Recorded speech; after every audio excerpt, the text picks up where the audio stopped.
하나님 말씀 나누게 읽겠습니다. 하나님 말씀은 고린도전서 15장 20절에서 22절까지의 말씀을 보겠습니다.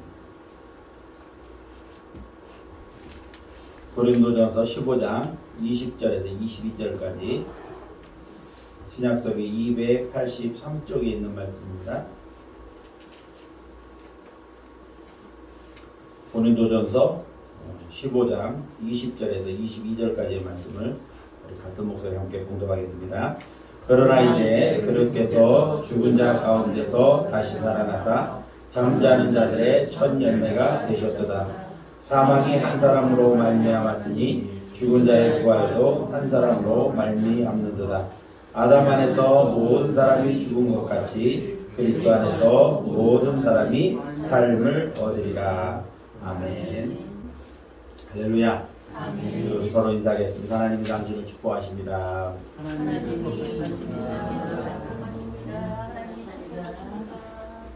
오늘도 참 좋은 날입니다.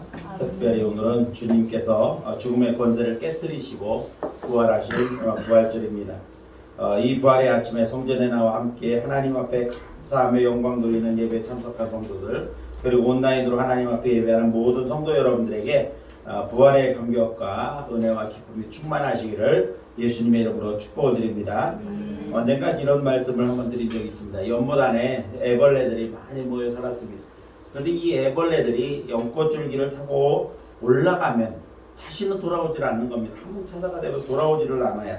그래서 밑에 있는 애벌레들 친구들끼리 서로 의논했습니다. 우리는 어떤 일이 있어도 이 연꽃줄기를 타고 물 위로 올라갔다가 다시 내려와서 그 위의 세계가 어떤지 서로 알려주기로 하자. 누가 먼저 나가든지 나가서 세상 구경을 한 사람들은, 물 위의 세상을 구경한 사람들은 들어와서 그 이야기를 해주기로 그렇게 서로 약속을 했습니다. 어느 날 애벌레 한 마리가 연꽃줄기를 타고 물 밖으로 나갔습니다. 그래서 물 밖에 올라가서 연꽃잎에서 몸이 점점 우그러들고 이렇게 뇌꽃집처럼 그렇게 되더니 이 어느 날 갑자기 따뜻해지는 봄날에 이 잠자리가 되어 호숫가위를 알게 되었습니다. 잠자리가 된 이 애벌레는 어떻게 하면 이 좋은 세상, 이 아름답고 영광스러운 이 찬란한 세상을 물속의 애벌레들에게 알려줄까 고민을 했습니다. 그런데 도저히 갈 수가 없는 겁니다. 물 위를 연못 주위를 빙빙 돌면서 혹시라도 애벌레가 자기를 알아볼까 생각을 했지만 아무리 생각해봐도 자기의 이 아름다운 모습을 애벌레들에게 전해줄 방법이 없었던 것입니다. 자, 우리 인간의 죽음도 이와 같은 겁니다. 인간도 우리가 이 세상에서 육신을 입고 살지만 우리가 죽어 혹은 우리가 나중에 우리가 죽기 전에 예수님이 오셔서 우리가 부활의 몸으로 변화된다고 한다면 그 몸이 영광스러운 모습일 것이다 라고 우리가 예상은 하고 말씀을 통해서 듣긴 하지만 실제적으로 경험을 해보지 않은 이상은 그 세상이 얼마나 영광스러운지 우리가 상상도 하기 어려운 그러한 아주 찬란한 세상이 우리를 기다리고 있는 줄로 믿습니다. 그러므로 애벌레가 잠자리가 애벌레에게 그것을 전해줄 수 없는 것처럼 오늘날 우리가 부활의 영광을 누렸을 때 그 모습들을 세상 사람들에게 어떻게 전해줘야 될까? 세상 사람들이 상상도 못하는 그런 아름다운 모습 속에 살아가는 우리의 모습이 될 줄로 믿습니다. 그러므로 우리 모두가 정말 잠자리의 영광스러운 아름다운 모습으로 살아가듯 부활의 소망과 큰 기쁨을 가지고 이 부활절을 맞이해서 우리 마음속에 부활신앙으로 가득 채워 살아가는 저와 여러분들이 될 수 있기를 예수님의 이름으로 축복을 드립니다. 자, 오늘은 부활절입니다. 세상 유명한 종교들마다 나름대로 교주들의 화려한 무덤을 만들어 놓고 그 무덤을 자랑합니다. 자, 세상의 그 어떤 종교도 교주가 사람들에게 많은 유익한 말들을 많이 했습니다. 그리고 많은 가르침이 있었습니다. 그럼에도 불구하고 교주가 다른 사람을 위해서 자신의 몸을 희생한 교주는 아무도 없었습니다. 저들은 무덤을 화려하게 만들어 놓고 이 신자들에게 순례의 길이라고 하는 그러한 길을 만들어서 자신들이 주교주들의 무덤만 자랑을 하는 그런 일들이 있습니다. 사실은 이것은 무엇을 말하느냐 하면은 그들에게는 생명이 없다는 것을 반증하는 겁니다. 결국은 죽었다. 이것이 결론이라는 겁니다. 그러나 우리 기독교는 죽은 시체를 묻어놓은 화려한 무덤이 아닌 빈 무덤을 자랑합니다.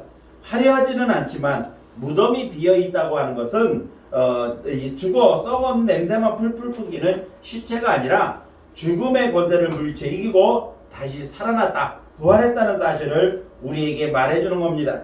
우리 예수님은 인간을 위해 세상에 오셨고 또 사람들에게 많은 가르치심을 주셨습니다. 뿐만 아니라 육신의 연약함, 인간의 연약함을 고쳐주시고 또 문제도 해결해 주셨습니다. 또 그것뿐만 아니라 천국 복음을 세상 사람들에게 많이 증거해 주셨습니다. 이렇게 예수님은 세상에 오셔서 당신에게 맡겨진 일을 하시고 결국은 또 모든 사람의 죄를 대신 짊어지고 십자가에 못 박혀 돌아가신 지 3일 만에 부활하셔서 잠자는 자들의 첫 열매가 되셨습니다. 첫 열매라고 하는 표현은 뭐냐 하면 첫 번째 열매가 있으면 두 번째 열매도 있고 세 번째 열매도 있고 네 번째, 다섯 번째 이 열매들이 계속해서 맺혀진다는 것을 의미하는 겁니다. 이제 저와 여러분도 이런 부활의 소망으로 살아가야 될 줄로 믿습니다. 예수님께서 잠자는 자들의 첫 열매가 되셨다고 한다면 우리는 예수님의 뒤를 이어 몇 번째 열매일지는 모르지만은 우리 모두는 잠자는 자리에서 일어난 부활의 영광을 누릴 그러한 열매, 예수님의 뒤를 이은 열매가 되어질 줄로 믿습니다. 자, 예수님의 부활은 인류 역사상 참으로 놀라운 사건이 아닐 수가 없습니다. 성경의 기록을 보면 죽었다가 살아난 사람들이 몇 명 있습니다. 구약에는 수넴이라고 하는 동네에 살던 한 부인이 아주 엘리사 선지자를 극진히 섬겼습니다. 그러던 어느 날 그가 늦게 얻은 아들이 갑자기 한낮에 잘 뛰어놀다가 머리가 아프다 그러더니 쓰러져 죽었습니다. 그때 엘리사가 하나님 앞에 기도해서 이 수넴 여인의 아들을 살려준 일이 있습니다. 신약에서는 예수님께서 나인성 과부의 아들이 죽어 장례 행렬로다가 성을 떠나 장례지로 갈 때 예수님께서 장례 행렬길에서 나인성 과부의 아들을 살리시는 그러한 장면이 있습니다. 해당 장례 야이로의 딸을 살리셨고 그리고 죽은 나사로를 살렸습니다. 사도행전에 보면 베드로가 다비다라고 하는 여인을 살리는 장면이 나옵니다. 바울이 창문에 걸터 앉아 말씀을 듣지 않고 졸다가 떨어져 죽은 유두고라고 하는 청년이 있었는데 이 청년을 바울이 살렸습니다. 자, 그런데 이들이 살아난 것의 공통적인 특징은 뭐냐 하면 자기네들 스스로 살아나지 않았다는 겁니다. 자기들 스스로 살아난 것이 아니라 다른 사람의 힘을 빌렸다는 겁니다. 엘리사의 기도가 있었고 예수님의 곧 살려주심이 있었고 그리고 베드로, 바울과 같은 사람들의 기도가 있었다는 겁니다. 그들은 살아나긴 살아났지만 자기 스스로 살아난 것이 결코 아닌 것입니다. 그러나 우리 예수님은 스스로 살아나셨고 하나님께서 약속하신 대로 예수님을 살리신 것입니다. 따라서 예수님의 부활 사건은 믿는 자들에게 있어서는 정말 놀라운 축복이 아닐 수가 없는 것입니다. 오늘 부활의 이 아침에 함께 모여 예배하는 성도들 그리고 온라인으로 예배하는 모든 성도들에게 다시 한번 부활의 감격과 은혜와 축복이 충만하시기를 예수님의 이름으로 축복을 드립니다. 자, 그러면 왜 예수님의 부활이 왜 우리에게 축복이 되는 것일까? 오늘 부활의 아침에 예수님의 부활이 저와 여러분에게 축복이 되는 이유가 무엇인가? 이것에 대해서 함께 말씀을 통해 은혜를 나누려고 합니다. 말씀을 듣는 사랑하는 성도 여러분들에게 주님의 부활의 은혜와 축복이 마음껏 누려지는 귀한 시간이 되시기를 예수님의 이름으로 축복을 드립니다. 자, 그러면 예수님의 부활이 왜 우리에게 축복이 되는가? 그 이유가 무엇일까? 첫 번째로는 우리의 믿음이 헛되게 버려지지 않았기 때문입니다. 본문 앞에 말씀을 보면은 14절과 17절 말씀을 한번 보겠습니다. 14절 말씀을 보니까 그리스도께서 만일 살아나지 못하셨으면 우리가 전파하는 것도 헛것이요 너희의 믿음도 헛것이다 이렇게 말했습니다. 사도 바울이 만약에 예수님께서 살아나지 못했으면 사도 바울이 열심히 전한 이 복음이 모두 헛된 거라는 겁니다. 뿐만 아니라 우리가 믿는 예수님을 믿는 믿음도 헛된 것이다. 아무 의미 없는 것이다. 그렇게 말을 했습니다. 17절 말씀을 보니까 그리스도께서 다시 살아나신 일이 없으면 너희의 믿음도 헛되고 너희가 여전히 죄 가운데 있을 것이다. 이렇게 말했습니다. 예수님께서 십자가에 못 박혀 돌아가시기만 하고 다시 살아나지 못하셨다고 한다면 우리의 죄의 문제를 해결할 수 있는 능력을 가지신 분이 아니라는 겁니다. 그렇기 때문에 우리가 예수님을 믿는 믿음도 헛된 것이고 우리가 여전히 우리의 죄의 문제가 해결되지 않고 죄 가운데 있을 뿐이라는 겁니다. 만일 예수님께서 다시 살아나지 못하셨다면 믿는 자들에게 있어서 모든 믿음이 아무 의미가 없어진다는 것입니다. 그러므로 우리의 믿음이 모두 헛것이 되어버린다는 겁니다. 18절 말씀은 뭐라고 말하는가 하면 또한 그리스도 안에서 잠자는 자도 모두 망했다. 이렇게 말하고 있습니다. 예수님께서 살아나신 일이 없으면 전도하는 일도 헛되고 우리가 가진 믿음도 헛되고 그리고 잠자는 자, 죽은 자가 다시 살아난다는 이 모든 소망 자체가 없어진다는 것입니다. 만일 여러분의 믿음이 아무것도 아니라고 한다면 여러분이 지금 예수님을 믿는데 여러분의 믿음이 다 가짜다 이렇게 말을 한다면 여러분들의 기분은 어떨 것 같습니까? 너무 기가 찰 것 같지 않습니까? 너무 또 허망한 것 같지 않습니까? 어쩌면 그것보다 우리 마음에 분노가 일어나서 정말 어찌할 바를 모를 것입니다. 그런데 사도 바울은 19절 말씀에 뭐라고 하는가 하면 만일 그리스도 안에서 우리가 바라던 것이 다만 이 세상뿐의 삶이었다고 한다면 이 모든 사람 가운데 우리가 더욱 불쌍한 사람이다 이렇게 말을 했습니다. 예수님께서 살아난 사실이 없다면 그래서 우리도 나중에 부활한다고 하는 소망이 없다고 한다면 이 세상 사람들 가운데서 우리가 저와 여러분이 가장 불쌍한 사람이라는 겁니다. 그런데 감사하게도 예수 그리스도께서 죽음의 권세를 깨뜨리시고 부활하신 줄로 믿습니다. 2000년 전 오늘 이 아침에 예수님께서 부활하심으로 잠자는 자들의 첫 열매가 되어주셔서 우리로 하여금 우리의 믿음이 헛되지 않게 하셨다는 겁니다. 따라서 그리스도인들이 더욱더 믿음을 굳게 붙잡고 승리의 삶을 살아야 됩니다. 우리가 믿음으로 살아갈 때 부활하신 예수님을 더욱더 굳게 믿고 살아간다고 한다면 우리의 삶은 부활의 삶이 될 수가 있는 것입니다. 또한 예수 그리스도의 부활은 우리의 믿음을 더욱 든든한 반석 위에 서게 만들어 주실 것입니다. 그러므로 오늘 말씀을 듣는 사랑하는 성도 여러분들도 예수 그리스도의 부활로 말미암아 더 굳세고 확실한 믿음 가운데 살아가시기를 예수님의 이름으로 축원합니다. 예수 그리스도의 부활은 우리의 믿음이 헛것이 아니라 더욱더 확실하게 믿을 수 있게 해주시는 그러한 증거가 된다고 하는 사실을 기억하고 믿음으로 승리하며 살아가는 성도 여러분들이 되시기를 예수님의 이름으로 축원합니다. 두 번째로 왜 예수님의 부활이 우리에게 축복이 되는가 하면 부활이 죽음의 끝이란 두려움을 우리 안에서 사라지게 만들어버렸기 때문이라는 겁니다. 죽음이라고 하는 예수님께서 부활하심으로 모든 세상 사람들이 죽음에 대한 공포 속에 살아가고 있는데 이 공포를 떨쳐버릴 수 있게 했다는 겁니다. 아담 이후의 모든 인간 역사를 보면 죽음의 공포를 피해간 사람이 아무도 없었다는 겁니다. 천하를 호령했던 영웅 후골도 사라졌습니다. 한 세대를 주름잡던 절세 미인이라고 하는 사람들도 사라졌습니다. 세계를 지배하던 왕이나 황제들도 노예나 종으로 살았던 사람도 빈부귀천을 막론하고 어느 누구 하나 이 죽음을 피해간 사람이 없었습니다. 자, 성경에 보면 900살을 넘게 살았던 사람들이 아담을 비롯해서 총 8명의 사람이 있습니다. 이 창세기 5장에 보면 최초의 인간들의 족보가 나오는데 그 족보 속에 보면은 900살 이상을 살은 사람이 모두 8명이 있었다는 겁니다. 그런데 8명이 있었지만 900살을 넘게 살아서 1000년을 가까이 살았지만 결국은 그들도 다 죽고 말았다는 겁니다. 창세기 3장을 보면 하나님의 말씀에 아담과 하와가 불순종해서 선악과를 따먹는 순간에 모든 인간은 죄인이 되었고 죄의 결과는 결국 죽음이었다는 겁니다. 그래서 죄의 결과로 이 땅에 죽음이 들어오면서부터 이 죽음에 대한 공포를 떨쳐 버릴 수가 없게 되었다는 겁니다. 왜냐하면 하나님의 말씀에 너희가 이것을 먹는 날에는 정령 죽으리라, 반드시 죽을 것이다 말씀하셨기 때문입니다. 딱 먹었다는 사실이 중요한 게 아니라 다른 말로 하면 너희가 하나님의 말씀에 불순종하면 이런 말씀이 되는 겁니다. 하나님의 말씀에 불순종하는 죄를 범하게 되면 반드시 죽을 것이다 라고 말씀하신 것입니다. 그래서 로마서 6장 23절에 보니까 죄의 삭은 사망이다 이렇게 말을 하고 있는 겁니다. 죄를 지면 그 대가로 반드시 죽어야 된다는 겁니다. 죄의 결과로 들어온 죽음을 피할 길이 없게 되었다는 것입니다.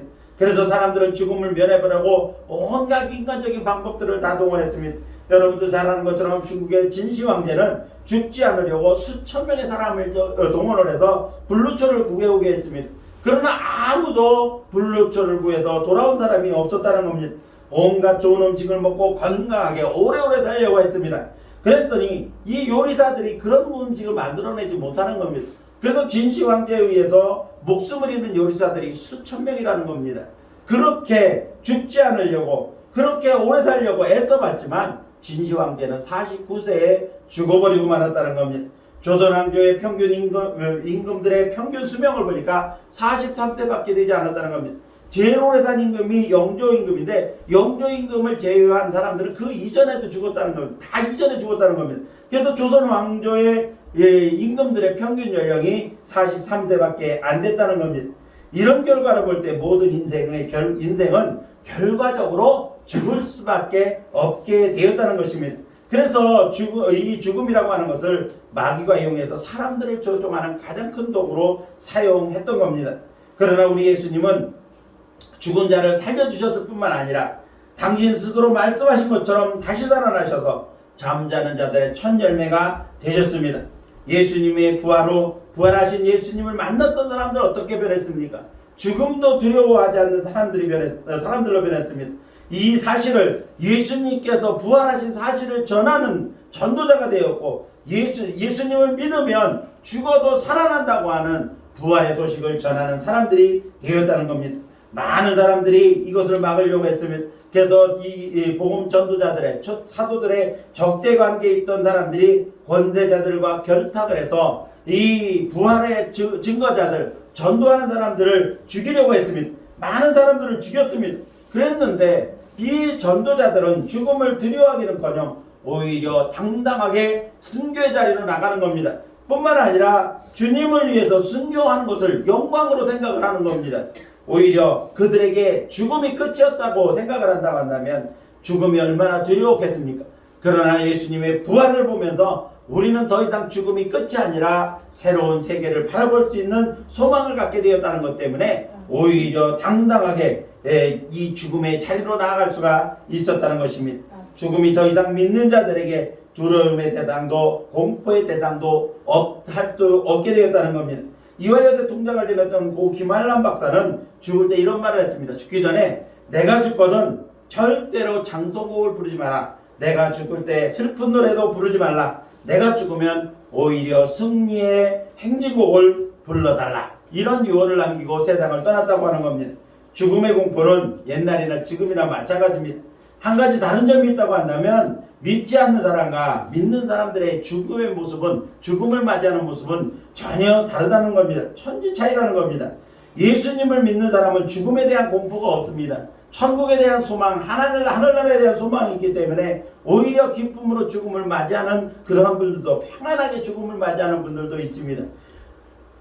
왜냐하면 예수님께서 죽음의 권세를 깨뜨리셨기 때문에 그렇습니다. 그러나 그 사실을 모르는 사람들, 그 사실을 믿지 않는 사람들은 이 세상에서의 삶이 끝인 줄 알고 그래서 죽는 것이 두려워서 벌벌 떨고 안 죽으려고 애를 쓰고 그러다가 정말 아주 참혹한 모습으로 세상을 떠나는 것을 볼 수가 있습니다. 하나님께서 이 세상을 보내신 생애를 다하면 저와 여러분은 저 영원한 하나님 나라에 영원히 주님과 살 수 있다고 하는 소망이 있기 때문에 우리는 두려워하지 않을 수가 있는 겁니다. 예수님께서 요한복음 14장 3절 말씀 보니까 내가 너희를 떠나는 게 유익하다. 그것은 왜 그런가 하면 내가 너희를 떠나서 하늘나라에 가면 너희를 위해서 처소를 예비할 것이다. 그래서 처소를 잘 예비해 놓으면 내가 다시 와서 너희를 나 있는 곳에 데려가서 나와 함께 영원히 살게 하리라. 그렇게 말씀을 하셨습니다. 목수 출신입니다. 예수님의 육신 아버지 요셉은 목수 출신입니다. 예수님께서 30년 동안을 아버지를 요셉의 일을 도왔습니다. 그렇다고 한다면 예수님도 목수 출신이라는 말인데 목수 출신인 예수님께서 지금 하늘나라에 우리의 집을 예비하고 계신다는 겁니다. 얼마나 아름답고 얼마나 좋게 예비해 놓고 계시겠습니까? 우리는 그것을 바라보면서 죽음이라고 하는 것, 이 세상을 떠나는 것이 결코 공포나 두려움이 아니라 영원히 하나님 나라에서 살 수 있는 그러한 소망을 갖게 되는 것입니다. 그렇기 때문에 우리는 죽음의 공포 속에 살지 않게 되는 겁니다. 우리를 위하여 저소를 예비하러 가신 예수님은 반드시 저와 여러분을 데리러 다시 오실 것입니다. 그 이전에 예수님이 오시기 전에 세상을 떠나는 사람은 예수님이 오실 때 제일 먼저 예수님처럼 부활하게 될 것입니다. 그리고 그때까지 살아있는 사람은 죽음을 보지 않고 부활의 몸으로 변화되어 하늘로 들려 올림 받는 휴거의 은혜를 누리게 될 것입니다. 그러나 예수님을 알지 못하고 믿지 않는 사람, 이런 영생에 대한 확신이 없기 때문에 죽음이 공포고 두려움이 될 수밖에 없는 겁니다. 오늘 예수님께서 부활하셨습니다. 이제 주님을 믿는 분명한 믿음으로 우리에게 엄습해오는 모든 죽음의 공포의 두려움을 떨쳐버리고 하나님의 은사는, 로마서 6장 23절의 후반부의 말씀은 하나님의 은사는 그리스도 예수 우리 주 안에 있는 영생이니라, 이렇게 말씀했습니다. 이 말씀처럼 주 안에서 누릴 영생의 기쁨을 바라보는 믿음의 성도들이 되시기를 예수님의 이름으로 축원합니다. 마지막 세 번째로 왜 예수님의 부활이 우리에게 축복이 되는가 하면 부활과 영생의 소망이 더욱더 분명히 졌기 때문에 그렇습니다. 앞에서 말씀드렸던 것처럼 로마서 6장 23절에 죄의 삭은 사망이지만 하나님의 은사는 그리스도 예수 안에 우리 주 안에 있는 영생이라, 이렇게 말씀을 했습니다. 또 요한복음 14장 3절에서 말씀하신 것처럼 예수님이 우리를 위해서 거처를 예비하러 돌아가셨고 이제 다 준비되면 우리를 데리러 오실 것이다, 그렇게 약속을 하셨습니다.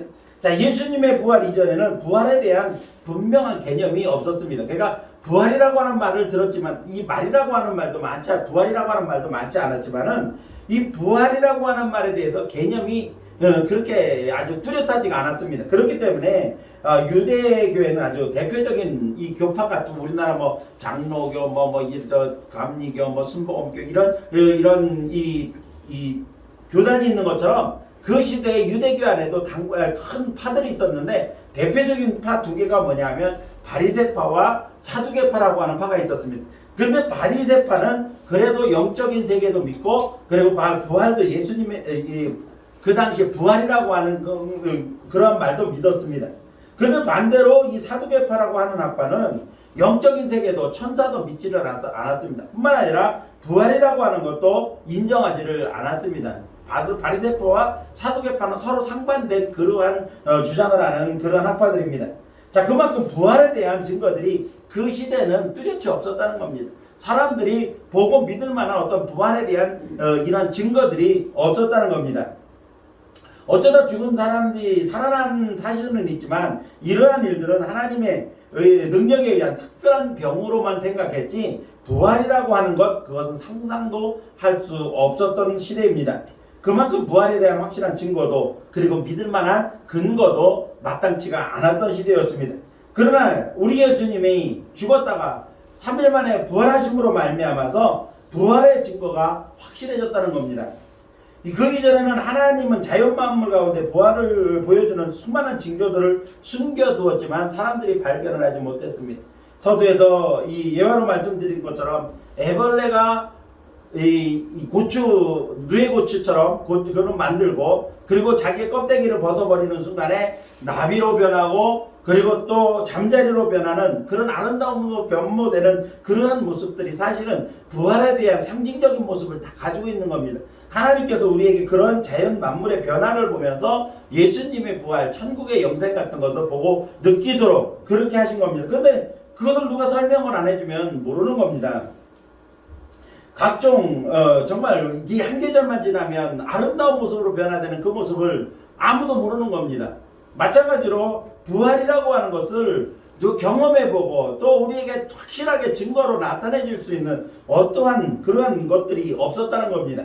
그런데 예수님께서 부활하심으로 말미암아 우리에게 이와 같은 부활의 증거들을 확실하게 보여주신 것입니다. 사실 보여주셔도 우리에게 가르쳐 주셔도 우리가 경험을 해보지 않으면 사실 그것을 100% 이해할 수는 없습니다. 우리가 부활에 대해서 믿음을 가지고 부활이 그렇게 좋은 것이다, 영광스러운 것이다, 또 하나님과 영원히 살 세상이다, 이것을 우리가 머릿속에 믿고 알고 믿지만은 사실은 그것이 좋은 거다 이 정도만 생각하지 그게 어떤 것이다라고 구체적으로 우리가 알지는 못합니다. 사실 우리 인간의 언어로 그것을 갖다 다 표현하기는 불가능하다는 겁니다.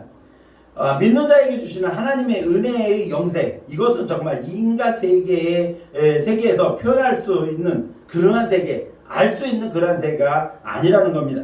그러나 우리 주님께서 부활하심으로 이 같은 소망을 가진 자들에게 믿을 수 있는 분명한 증거를 보여주신 겁니다. 당신이 살아나심으로 또 살아났다라고 그냥 눈에 보이지도 않게 그렇게 말한 것이 아니라 제자들을 비롯해서 사도 바울의 말에 의하면 500여 명이 부활하신 예수님을 40일 동안 이 세상에 계시는 동안 만났다는 겁니다. 부활하신 예수님을 분명히 만났습니다. 도마 같은 사람은 내가 그거를 어떻게 믿냐고 그러다가 그래서 예수님 손바닥에 못 잡고 옆구리에 착자국에 내 손 넣어보기 전에 못 믿겠다라고 말할 때 예수님께서 나타나셔서 도마에게 내 손에 못 자국 봐라. 그리고 네 손을 내밀어서 내 옆구리 착자국 한번 대봐라. 그렇게 말씀을 하시면서 부활하신 당신의 몸을 직접적으로 증거해 보이셨습니다. 그러므로 예수님의 부활은 우리에게 분명한 확실한 부활에 대한 확실한 믿음을 가질 수 있는 근거를 제시해 주셨다는 겁니다. 그래서 우리 안에 있는 소망, 부활의 소망, 영생의 소망을 우리가 더욱더 분명하게 가질 수가 있다는 겁니다. 예수님의 부활을 보면서 영생의 소망, 또 부활의 소망, 이것을 우리가 또 보다 확실하게 가질 수가 있다는 것입니다. 오늘 본문을 다시 한번 보겠습니다. 21절과 22절 말씀을 보면 사망이 한 사람으로 말미암았으니 죽은 자의 부활도 한 사람으로 말미암을 것이다. 아담 안에서 모든 사람이 죽은 것 같이 그리스도 안에서 모든 사람이 삶을 얻으리라. 아담 때문에 죄가 들어왔기 때문에 아담 한 사람 때문에 세상 사람들이 다 죽게 됐다는 겁니다. 아담은 죽음의 원인을 제공한 겁니다. 그런데 반대로 예수 그리스도는 부활의 원인을 제공해 주었다는 겁니다. 부활의 소망을 우리에게 제공해 주었다는 겁니다. 그래서 20절 말씀을 보니까 이제 그리스도께서 죽은 자 가운데서 다시 살아나사 잠자는 자들의 첫 열매가 되셨도다. 이렇게 말씀하고 있는 것입니다. 이제 우리는 더 이상 죽음의 공포 가운데서 마귀에게 휘둘리지 말고 예수님의 부활로 말미암아 부활의 영생과 소망을 분명히 가질 수가 있는 것입니다. 오늘 부활절을 맞이해 함께 예배하는 모든 주의 백성들이 부활하신 예수님을 믿음으로 예수님의 뒤를 이어 잠자는 자들 가운데서 몇 번째가 될지는 모르지만 부활의 열매, 살아나는 열매, 잠자는 자들의 첫 열매 이후에 계속해서 열매들로 맺혀져서 정말 이 소망 든든히 부여잡고 이 세상을 당당하게 살아가는 저와 여러분들이 될 수 있기를 예수님의 이름으로 축원합니다. 이제 말씀을 맺습니다. 오늘은 예수님께서 죽음의 권세를 물리치시고 다시 살아나신 날입니다. 부활의 은혜와 감격이 사랑하는 성도 여러분들에게 충만하시기를 다시 한번 축원합니다. 예수님의 부활은 모든 믿는 자에게 놀라운 축복이 됩니다. 예수님의 부활이 왜 성도에게 축복이 됩니까? 믿는 자들의 가장 불쌍한 나도 믿음도 헛되지 않게 만들어주셨기 때문입니다. 우리의 믿음이 유익하도록 만들어주셨기 때문이라는 겁니다. 죽음의 공포 속에서 벗어나 더 분명한 하나님 나라를 바라볼 수 있게 만들어주셨기 때문입니다. 하나님의 은혜인 부활과 영생의 소망을 우리가 더욱더 확실하게 붙들고 나아갈 수 있도록 분명해졌기 때문이라는 겁니다. 이제 부활절을 맞이한 사랑하는 성도 여러분에게 부활의 축복과 분명한 영생의 소망을 주님 오실 때까지 부여잡고 이 세상에 사는 동안 믿음의 사람들로서 당당하게 살아가는 저와 여러분들이 될 수 있기를 예수님의 이름으로 축복합니다. 기도하겠습니다. 교회 소식을 말씀드리겠습니다. 오늘 예배 참석하신 성도 여러분들을 환영하며 하나님의 은혜와 축복이 가득하시길 바랍니다. 2021년 교회표는 주여 회복해 하옵소서입니다. 비전을 이루는 일에 기도와 기도를 내주시길 바라고요. 오늘은 예수님께서 죽음의 권세를 물리치고 다시 살아나신 부활절입니다. 부활의 기쁨과 감격이 사랑하는 성도 여러분들에게 가득하시길 바라고요. 오늘 부활절을 맞이해서 성찬 예식이 함께 거행될 예정입니다. 성찬의 은혜도 가득하시길 바랍니다. 지난 한 주간 동안 고난주간 특별기도회가 있었는데 여러분들 다 각자 처소에서 말씀 묵상하시고 기도 열심히 하신 줄로 믿습니다. 열심히 참석하신 여러분들에게 감사드리고요. 이번 주부터는 가능하면 성전 중심으로 예배를 진행하도록 그렇게 하겠습니다. 크게 변화는 없겠습니다만은 온라인으로 예배 드리시던 분들이 가능하면 이제 성전에 모여서 함께 예배 드릴 수 있도록 그렇게 힘써 주시길 바라고요. 코로나19가 그래도 계속되고 있는데 지금 3일째 계속해서 500명이 지금 넘어가고 있습니다. 그래서 당국에서는 이게 지금 4차 유행이 아니냐 오는 게 아니냐 이렇게 염려하고 있는데 어쨌든 방역 수칙을 잘 지키셔서 안전한 생활하실 수 있도록 하시고요. 어려울 때일수록 매일 묵상과 성경 읽기 그리고 개인 기도하는 일에 힘써 주셔서 개인 성장, 신앙 성장을 잘 지켜가시길 바랍니다. 교회 부흥과 성장 그리고 성도를 향한 서로의 사랑을 가지고 정리하며 함께 기도해 주시길 바랍니다. 우리 이제 장로님 기도하실 때 잠깐 언급이 있으셨습니다만 우리 심승구 원사님은 작년에 발목 다치셨을 때 수술한 자리에 쇠를 박았던데 그거를 제거하는 수술을 하셨습니다. 그래서 어제 퇴원하셔서 오늘 나오지 못하셨고요. 우리 송지수 자매가 코로나19 때문에 계속 교회 못 나오다가 지금 2년 만에 교회에 출석을 했습니다. 감사드리고 그래서 우리 송지수 자매는 온라인 예배 안 빠지고 꼬박꼬박 잘 드렸어요. 그리고 우리 오봉기 원사님께서 어제 이사하셔서 이제 우리 교회 함께 예배 드리게 됐습니다. 모든 길을 인도하신 하나님께 감사드립니다.